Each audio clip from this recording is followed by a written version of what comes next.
I've lived in northern Monmouth County in New Jersey my entire life. I've been a fiction writer, actor, playwright, blogger, gourmet chef, home renovator, event planner, landscape architect, and decorator. Now, I'm married to a professional drummer who is also an award-winning photographer, so the arts have always been really important to me. There are so many people in this part of New Jersey that are involved in the arts, and I am planning to talk to all of them. Well, maybe not all of them, but a lot of them, and I'm inviting you to listen in. I'm Lucille Sapio, talking arts and culture, and this is Hazlitt Coffee Talk. Grace Modla is an award-winning abstract artist, writer, performer, teacher, and activist, but today we're going to talk about her visual art. Her work has been exhibited nationally and internationally and in galleries right in Asbury Park. Grace uses exuberant color and rich textures and focuses on everything from nature to nudes. Grace and I talk about what she paints, why she paints, and what it means to be a female artist. I'm here today with Grace Modla. Hello, Grace. Hello, Lucille. This is the first time we're speaking. Well, I'm thrilled to be here. Thank you so much for having me. Now, you have described yourself as a feminist. And of course, we both know that women have not been given the same respect or attention as male artists, which is why so much of what we consider masterpieces are done by men, or were done by men. That's been changing, but it does bring to mind the question of the value of being labeled as a woman artist. Of course, we all know that if women weren't honored separately, they probably would have a hard time being honored as artists at all. But do you think that this is a positive or a negative, being labeled as a woman artist? I think that if we think about it, not so much in terms of good or bad, but as a part of our transition as a human species, we are in transition. We've moved from women not being given the opportunities to paint or to do any kind of art, women doing it in the shadows, women being known largely as the helpmates of the grand masters, to being artists in our own right and recognized in our own right now. And in a sense, that transition calls for making a sort of pointed effort to say women artists. Yeah. But eventually we'll come out of this transition and simply all be known as artists in our own right. Now, you've had a lot of success exhibiting your work locally, Yes. in some local galleries, at the Monmouth Museum and at the Heaven Art Gallery in Asbury Park. How difficult was it for you to get your work accepted at first? I have been very lucky.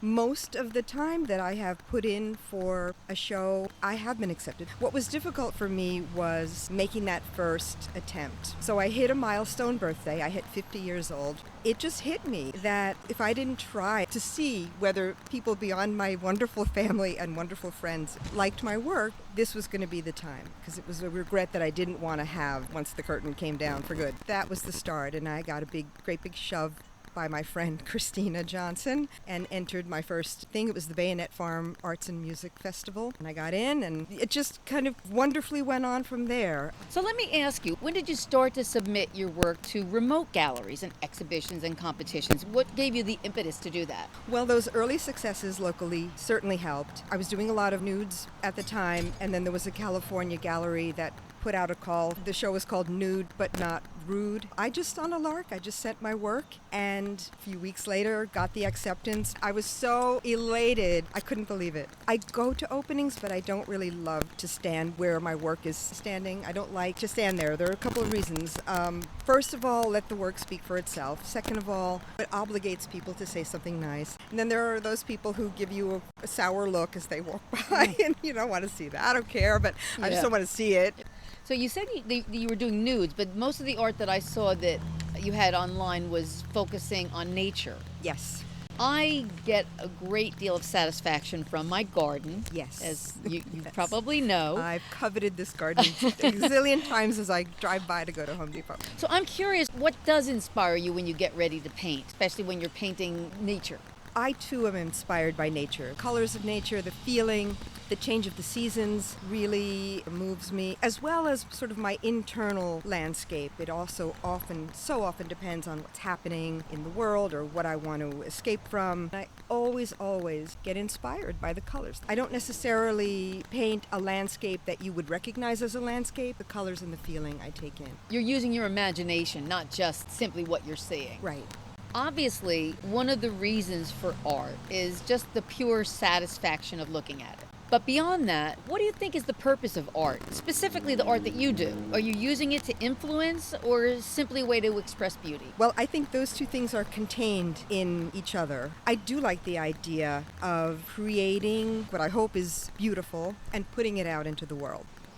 The world, the human-made world, is full of ugliness, as we know, and the corrective of that in every medium, to me, is art. And we see it in this time of pandemic and being on lockdown. What has saved us? Every kind of artistic expression has come to the fore to give us peace, to give us solace, to give us some light in our day. That's something that usually fades off into the background during quote-unquote normal life. Your artwork certainly doesn't disappear because you use very strong colors. Yes. And I really like the way you use color. Thank you. Sometimes art, like, you have to think about it. You can think about your art, but to me, it's like it's something that you're looking at and just enjoying. And that's fine by me. That is great by me. I do love color. I love rich, saturated color. I always start there. I also like art that challenges you, it makes you think, or disturbs you, or pushes you in some way. I really do love all of that. When it comes to what I want to live with in my house, the soul of the creator has to speak to my soul, and I have to want to live with it. You can have a friend that you really like, but you'd never want to live with them. Exactly.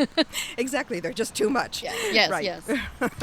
Was there a formative experience in your youth that led you into the direction of art? I can't pinpoint to one exactly, but what I remember along the way were the teachers now and then who would recognize something that I did and really make me feel like I had done something. It wasn't explicitly said, and I didn't ever sit down and say I'm an artist or I'm going to be an artist, but it just validated and it reached me, and I was able to sort of express what I couldn't express in any other way. Now that's a great segue to my next question, because people tend to think that artists are very sensitive. As an actor, you get critiqued by theater critics. As a writer, the biggest criticism is when your work is rejected.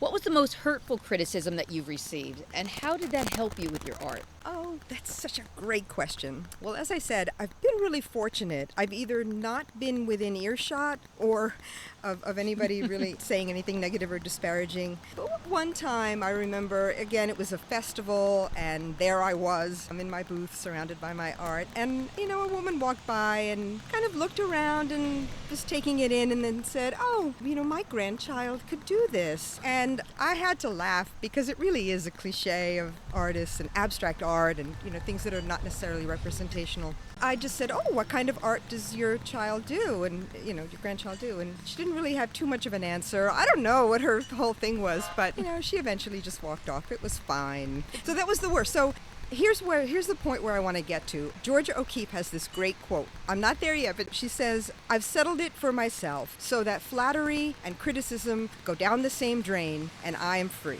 And so that's kind of like what I want to get to. Like, I love the good feedback and the positive, and people want the art or buy the art, but I want to get to where the criticism will just go down that drain and not bother me.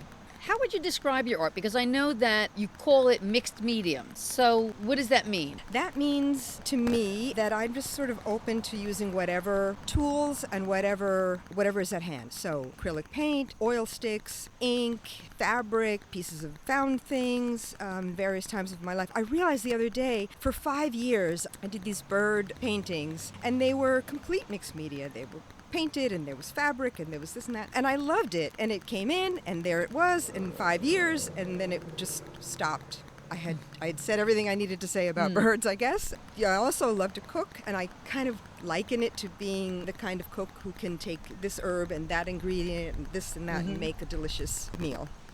When I'm writing a story, it's pretty obvious to me when I reach the end of it. Painting's a whole different medium. How do you know when your painting is done? That is a great question, and the kind of woo-woo answer, but it's true, is that it tells me. It lets me know. I have to listen, and it says, put that brush down. You're done. I usually listen and heed the times that I've been like, oh, no, it's just this one more thing. And, then it's like, I should have stopped. There just feels like a kind of a completeness about it. It's hard to describe. It's just kind of like, it's just a feeling. Well, what happens when you look at some of your older work? What kind of feelings do you get? That I should have gone further, I should have stopped sooner, I hate it, I love it? Well, there have been many works that years later, I've even taken work off the wall.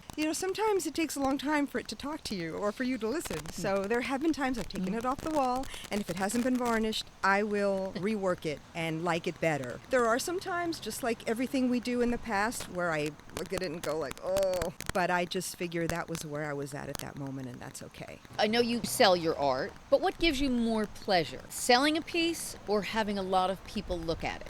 Here's the thing that makes me the happiest. When someone loves a piece that I've made so much that they want to live with it, that they want to bring it home and make it part of their life. No money has to have been exchanged because I've given pieces away, and I'm happy to do that too. The satisfaction I get is if somebody really sees something in it that speaks to them and they want it as part of their life. A friend of mine, she bought a piece and then saw another piece that she loved, and she bought that one too. She said that she's got 2 sons and she wanted 2 pieces because they are going to be part of their estate, to give one to each son. And I thought, Ooh. that. And it wasn't about the money. I mean, I actually kind of hated taking the money from her. It's that it meant that much to her. Can I tell you one more story that also made me feel? Go ahead. So there was this first festival that I did. It was a 2-day festival at Thompson Park several years ago. And in the first hour, a woman came in and she looked at every piece. And then she spoke and she said, this is the first time that I've been out. I've had cancer and I've been in treatment for 10 months and I've just felt horrible. And, but this is the first day that I've sort of gotten myself together and I feel okay and I'm out. And she said, your work has made me feel so good. But it was about her and what it had done to her. And I gave her a piece to take with her. At the time you could hug people, so we hugged and, we said goodbye. I'm telling you, it happened within the first hour. I could have left happy. I didn't need to be there any of the rest of the 2 days. It just felt like that was why I was there. And that's why you paint. Exactly. And I cherish that story. Yeah. Where can people see your art? On my Facebook page, on my Instagram, at my studio, here in Homedale. My art page is Grace Modla Studios, and anybody can go there. I'm working on my website, which I've been working on forever. So when you get your website up, you're going to be able to sell your art online? Yes. And of course, they can always contact you through Facebook. Contact me through Facebook, which is how most people are doing it now. So Grace, my last question for you. Yes. What advice would you give if someone came to you and said that they were considering a career in painting? I would say do it. Follow your heart. Learn everything you can. Go to school for it. Get a degree. With your degree, you can teach. But follow your heart. Find a way. And even if you don't necessarily end up making it a career, still do it. Because your soul and your spirit are just not going to be at peace unless you let that part of you blossom. I just want to mention that my husband John and my sons Sagan and Theo and my extended family and my friends, what I do is because they are there. I just want to thank them. Well, thank you, Grace. This has been really nice. I'm so glad we had this chance to talk. I'm so happy. Thank you so much. I love the arts and I love to talk, and that's why I'm talking to local artists. And if you like listening, then subscribe to my podcast. You can do it on this page, on iTunes, or anywhere you get podcasts. I'm Lucilla Sapio, and this is Hazlitt Coffee Talk.